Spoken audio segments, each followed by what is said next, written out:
To download a DST file, you'll probably want to use Etsy. You can search for any design you want, click on it, you'll buy it. They have PayPal, you can pay with a credit card, however you're comfortable doing it.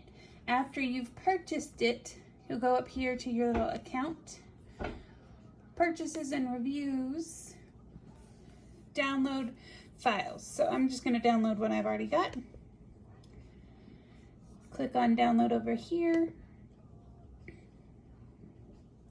And for my computer, it pops up in the folder down here. The next thing you're going to do is turn your machine on. So I'm going to make another video. On the machine, this is the USB cable. This is your power cord. Here's your on switch. And once you turn that on, this will pop up every time. Just hit OK. And then if you come over here to your computer, mine says no name. That's the machine. So I'm going to open this. I'm going to go over here to my downloads. I'm going to choose the one that's a 4x4 DST file. And this is how, when you download it from Etsy, you're going to have all these different folders because that's all the different styles. You always use DST. Click on that. You're going to look for the 4x4 DST. You can click on that. You want to drag that to this other folder that you're using for your machine. Once you do that, it's going to program into the machine. After you've dragged your file to the folder, you're going to come over here to your touch screen. To get the file from the computer to load onto your machine, you're going to hit this right here. This is that file. Hit that. Come up here and click this little thing that looks like a pocket. It takes it just a second, but it's going to do a solid outline. And when it does, you'll click it again. There it goes. And there's your design. You're ready to embroider. So to embroider, you're going to need a bobbin first. It's super simple. These are the instructions right here. You're going to take your bobbin, stick it in that little hole right there. Take the end of your thread, go around this little loop, up in here, and then this cuts it. You want to do that. There's this little plate. You're going to pop that right back on. That's loading your bobbin. You're going to need embroidery thread. This is my favorite brand. You can find this at Joann's and sometimes Michael's, but that is the best thread there is. I'm going to show you how to load it. One second. I unwound some. This is super simple. I'm going to try to film this with one hand. The steps are up here, but they're kind of confusing if you've never done it before. You're going to click it under this. That's step one. Just like that. Step two, you're going to go behind this hook. Step three, go all the way down. Step four, all the way up. The other side, if I can get it off my finger. Up the other side. There is a hook right here. You're going to hook that with the thread. Come back down. 6 is this little hook here. You're going to hook that. Go up with it to this little notch. Up here to the 7. Around here. This will cut the excess for you. And then this little lever, you're going to push it. And that automatically threads your needle. You just pull your thread from the back. And you are all set and ready to go.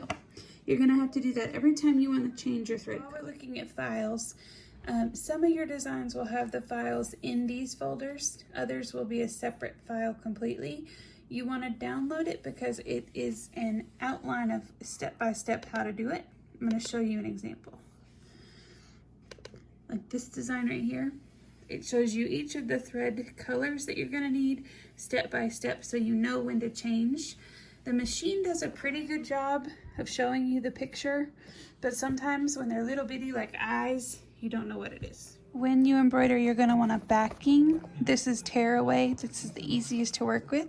You'll cut it to size for your hoop, and then you'll put your fabric on top. You can do t-shirts, you can do fabric, it does not matter. Anytime you do it, you're going to want some backing. I'm going to load the hoop. So stick my fabric in. Here's the top. The arrows are at the top. You want to line those up. Pop this down in there, and then there's a screw on the bottom that tightens.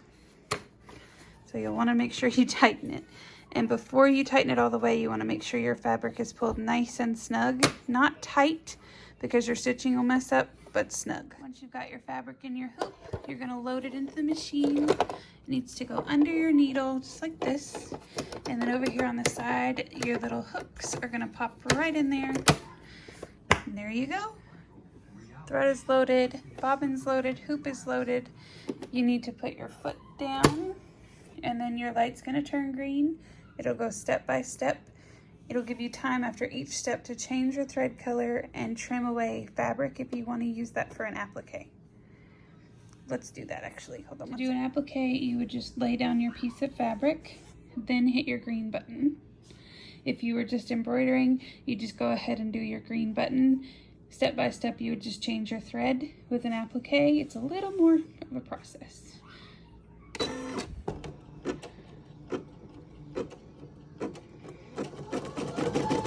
You will have 2 tack down stages for each part of an applique. That's just a thin line like this, and that's just to make sure that the fabric is really secure to whatever you're putting it on. So I'm going to do the second one. So now if I wanted to, I would change my thread color. I'd pull this up, pop my hoop off, and now I'm going to take my little scissors and I'm going to trim as close to this tack down line as I can, so there's no extra fabric that the embroidery machine is going to have to go back and forth. Something like that. And you can see from where I did it the first time, that's what it's going to look like when it's actually embroidered around the edge. Super easy to use and super cute. When you're done with your complete design, you'll want to go back and use your scissors and snip any extra threads. As it embroiders, you'll have cross threading. It's super easy though. You can see what's supposed to be there and what's not. And then you will rip the backing off the back and you'll be done. It's that easy.